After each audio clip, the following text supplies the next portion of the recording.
எனது அருமை வாக்காளர் பெருமக்களே, உங்களால் நான், உங்களுக்காகவே நான் ஒவ்வொரு நாளும் ஒவ்வொரு பொழுதும் என் அன்பார்ந்த பிள்ளைகளுக்கு, என் அன்பார்ந்த தமிழக மக்களுக்கு புதிதாக என்ன நன்மை செய்யலாம் என்று யோசித்து தான் ஒவ்வொரு புதிய புதிய திட்டங்களாக கொண்டு வந்து நான் உங்களுக்காக செயல்படுத்தி வருகிறேன்.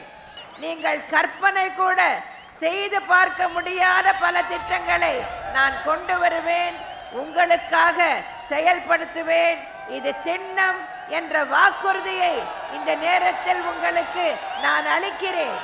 இதயதெய்வம் புரட்சி தலைவர் எம்ஜிஆர் கண்ட வெற்றி சின்னமாம் இரட்டை இலை சின்னத்தில் வாக்களித்து பெருவாரியான வாக்குகள் வித்தியாசத்தில் வெற்றி பெற செய்ய வேண்டும் என்று உங்களை எல்லாம் அன்புடன் கேட்டுக்கொள்கிறேன். நன்றி, வணக்கம்.